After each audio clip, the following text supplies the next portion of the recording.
Hello friends, welcome to defence matrix. तो एक interesting news निकलकर सामने आ रही है साउथ कोरिया के साइड से, जहां पर साउथ कोरिया द्वारा जो अपाचे के फॉलो ऑन ऑर्डर्स दिए जाने थे उनको कैंसिल कर दिया गया है। तो करीबन 36 अपाचे साउथ कोरिया द्वारा लिए जाने थे, लेकिन उनके ऑर्डर्स को कैंसिल कर दिया गया है। इसके पीछे जो पहला कारण बताया जा रहा है वो ये है कि इन हेलीकॉप्टर्स का जो पहला बैच ऑर्डर किया गया था उनसे करीबन 66% प्राइस हाइक करके यूएस द्वारा डिमांड करी जा रही थी, और साउथ कोरिया को लगा कि इतना पैसा ये हेलीकॉप्टर वर्थ नहीं करते हैं।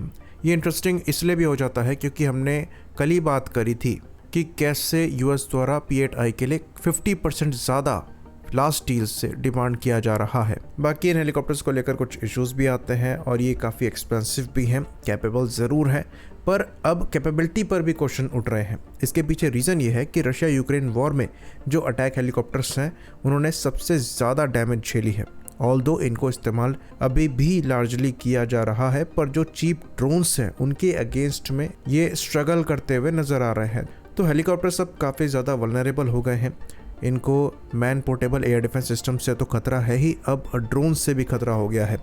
इवन रशिया यूक्रेन कॉन्फ्लिक्ट में यूक्रेन ने ड्रोन्स को यूज़ करते हुए कई रशियन हेलीकॉप्टर्स को शूट डाउन किया है, और अनफॉर्चुनेटली इन ड्रोन्स के अगेंस्ट में प्रॉपर सॉल्यूशन नहीं आ पा रहा है। इवन अगर आप एंटी ड्रोन सिस्टम्स की भी बात करेंगे तो वो उन ड्रोन्स के अगेंस्ट में काम करते हैं जो कि RF सिग्नल के थ्रू ऑपरेट किए जा रहे हों।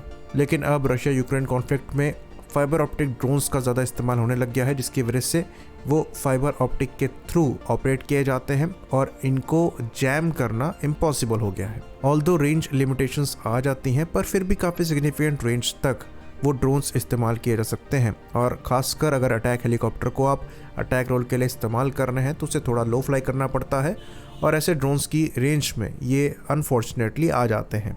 रशिया को भी अपनी टैक्टिक्स में बदलाव करने पड़े, और जो इनके अटैक हेलीकॉप्टर्स हैं उनसे स्टैंड ऑफ वेपन्स को यूज़ करना पड़ा इफेक्टिवनेस को बढ़ाने के लिए। इसलिए कॉम्बैट की शुरुआत में इन्होंने काफ़ी ज़्यादा अपने अटैक हेलीकॉप्टर्स लूज़ किए थे, बाद में ये नंबर थोड़ा कम होना चालू हुए। तो मल्टीपल वीडियोज़ यहाँ पर अवेलेबल हैं जिसमें क्लियरली देखा जा सकता है कि ये जो ड्रोन्स हैं ये हेलीकॉप्टर्स को निशाना बना रहे हैं। इसीलिए अब अटैक हेलीकॉप्टर्स के रेलेवेंस पर सवाल उठने लग गया है, क्योंकि अटैक हेलीकॉप्टर पर थ्रेट बढ़ गया है। ये स्लो हैं, लो फ्लाई करते हैं और वल्नरेबल हैं।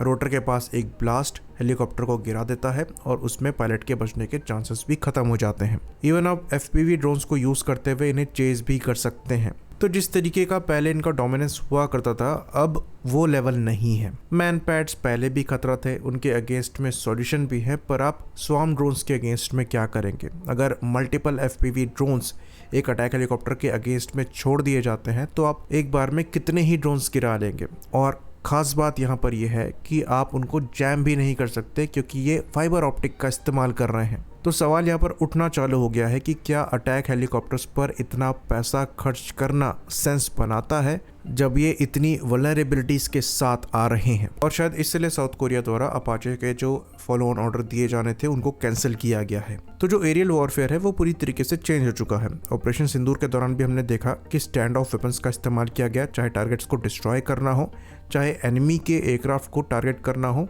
तो क्लोज प्रॉक्सिमिटी कॉम्बैट जो है वो धीरे धीरे खत्म होती हुई नजर आ रही हैं। तो मॉडर्न कॉम्बैट में आप स्टैंड ऑफ रेंजेस से टारगेट को डिस्ट्रॉय करना चाहते हैं ताकि खुद सेफ रह सकें, क्योंकि एयर डिफेंस सिस्टम्स अब एडवांस हैं और ये मिस नहीं करते। काउंटर मेजर्स भी उनके अगेंस्ट में इतना इफेक्टिव अब साबित नहीं होते हैं। हेलीकॉप्टर्स के साथ भी यही केस है। जैसे कि हमने बताया, रशिया यूक्रेन वॉर में रशियन हेलीकॉप्टर्स की परफॉर्मेंस तभी अच्छी निकलकर सामने आई है जब इन्होंने स्टैंड ऑफ वेपन्स का इस्तेमाल करना चालू किया है। जहां जहां ये हॉट जोन में गए हैं वहां ये वल्नरेबल रहे हैं और इनको टारगेट भी किया गया है। तो पहले की तरह आप क्लोज एयर सपोर्ट प्रोवाइड नहीं करा सकते। इवन जो 30 मिलीमीटर या फिर 20 मिलीमीटर की कैनन लगती है उसको यूज करने की प्रॉक्सिमिटी में जाना बहुत ज्यादा खतरनाक हो गया है। तो अगर आप अटैक हेलीकॉप्टर्स को यूज करना चाहते हैं तो आपको इनके रोल्स को बदलना पड़ेगा। अब जो ट्रेडिशनल क्लोज एयर सपोर्ट वाले रोल्स थे उनके लिए आप इनको इस्तेमाल नहीं कर सकते। बेटर ये होगा कि आप एक चीप ड्रोन इस्तेमाल करें जिनसे आप स्टैंड ऑफ वेपन्स को लगा कर रखें और उन्हीं से फायर करें। तो ये एक इंडिकेशन है कि जो एक्सपेंसिव अटैक हेलीकॉप्टर का टाइम है अब वो खत्म हो रहा है। अभी जो अटैक हेलीकॉप्टर्स का फ्यूचरिस्टिक रोल दिखाई दे रहा है ये एज अ ड्रोन कैरियर दिखाई दे रहा है, जिसके अंतर्गत डिफरेंट FPV ड्रोन्स इनसे लॉन्च किए जा सकते हैं और लॉन्गर रेंज में टारगेट्स को man in the loop mode में हिट किया जा सकता है।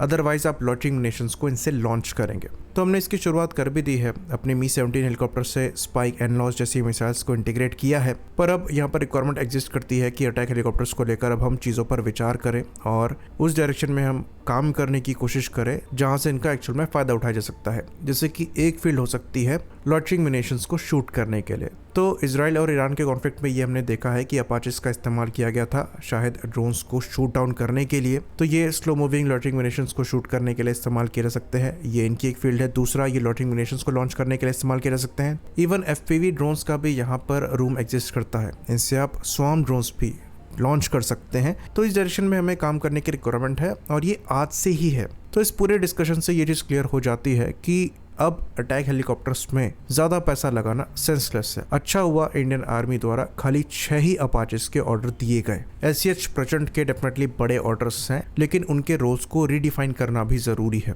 होपफुली उस डायरेक्शन में भी हम काम करें। आई होप इन्फॉर्मेशन यहाँ पर क्लियर रही हो। इसी बात पर इस वीडियो को हम ख़त्म करेंगे। लाइक करिए, सब्सक्राइब करिए। जय हिंद।